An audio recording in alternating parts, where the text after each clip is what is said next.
Bienvenidos todos a este evento que organizamos conjuntamente el Gobierno Nacional a través de la Banca de las Oportunidades. Juliana, muchas gracias. Y nosotros, Fasecolda.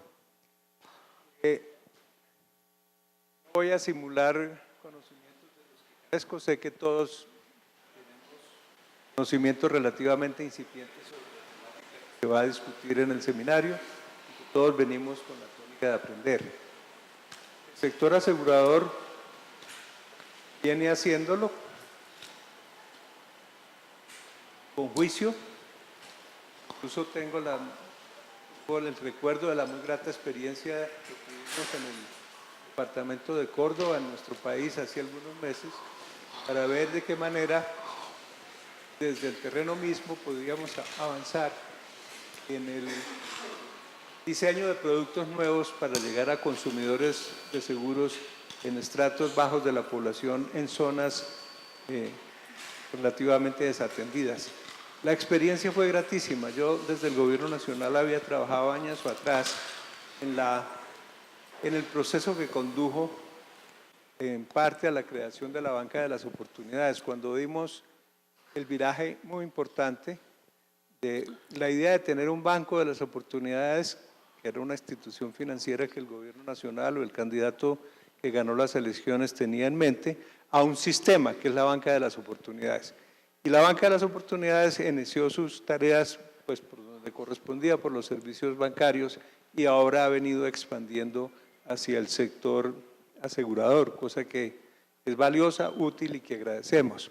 En esa experiencia me llevé la impresión magnífica de cosas que habíamos soñado años atrás, desde la actividad gremial, desde la actividad financiera, desde el gobierno, se estaban implementando. Eran ya una realidad. Y pienso que con los seguros está empezando a pasar lo mismo.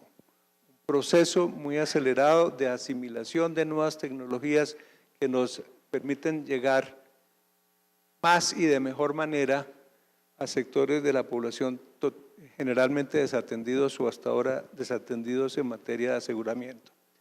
Todos tenemos que aprender, la industria aseguradora, como acabo de decirlo desde luego, el Gobierno Nacional viene haciendo una tarea muy importante, su estrategia de difusión de las tecnologías digitales avanza adecuadamente y en los sectores gubernamentales de supervisión y regulación nos acompañan funcionarios del gobierno que responden por esas áreas, han venido asimilando la necesidad de armonizar y la necesidad de armonizar los seguros o los servicios financieros en general usando nuevas tecnologías, pero sin desproteger a los usuarios.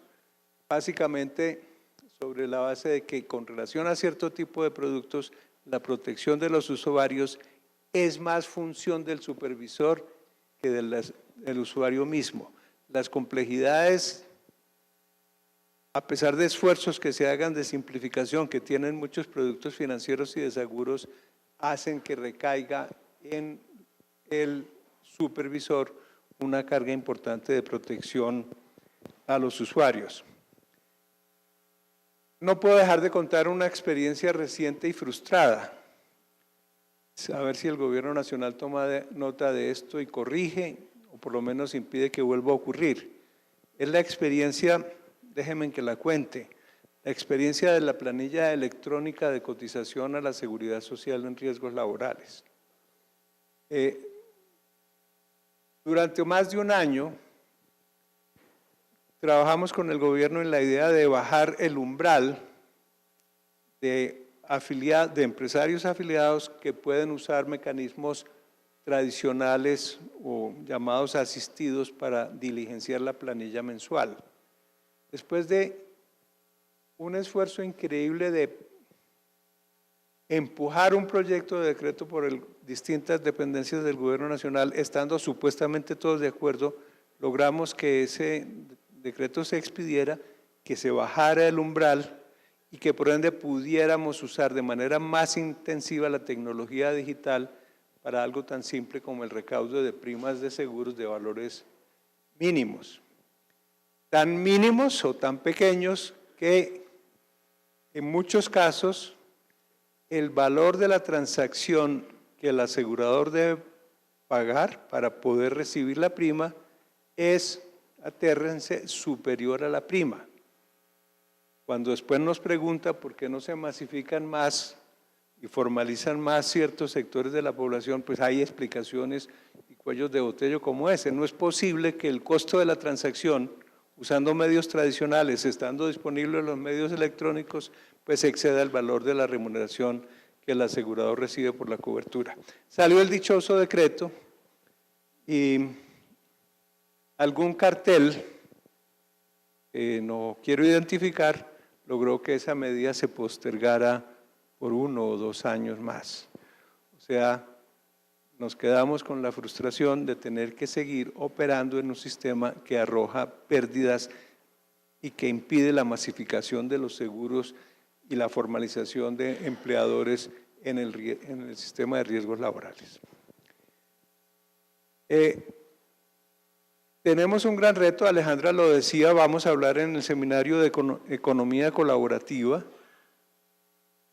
y sí, en otras partes del mundo vamos a conocer aquí experiencias en el seminario, se ha logrado una doble desintermediación en la actividad aseguradora.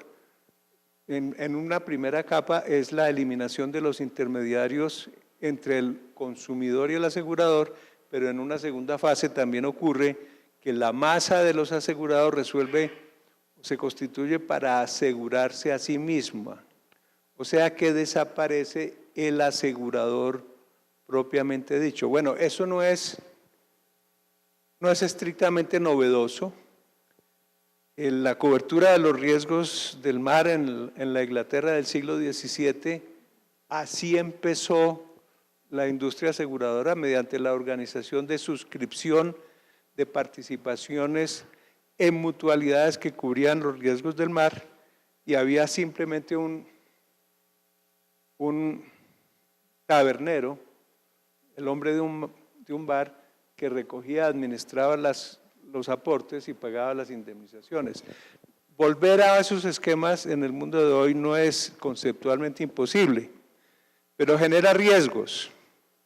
Tengamos claro que en la actividad aseguradora las contingencias son eso, contingencias, y como contingencias generan estimaciones de riesgos máximos posibles, y cuando se estiman los riesgos máximos posibles se tienen que definir reservas en función del tamaño de esos riesgos y correspondiendo con las coberturas otorgadas para poder indemnizar a las personas titulares de las coberturas cuando ellas ocurren.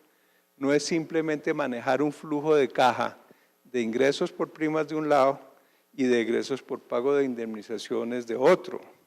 Se requiere la formación de un acervo de reservas. Entonces sí, desde el punto de vista de la industria aseguradora, ese tipo de competencia, digamos, de los esquemas de autoaseguramiento es una posibilidad real, está ocurriendo en otras partes del mundo, pero el reto para los supervisores y reguladores es muy importante. No se puede convertir estos mecanismos en mecanismos de pirámide que tanto daño han hecho a gente de ordinario de bajos ingresos en este país y en otros. Y culmino con esto. Y son retos también para la regulación y la supervisión. La manera de hacer congruente o compatible el uso de Big Data, enormes volúmenes de información sobre perfiles de riesgo y de usuarios con la necesidad que persiste y que hay que mantener en mente de proteger la intimidad de los usuarios.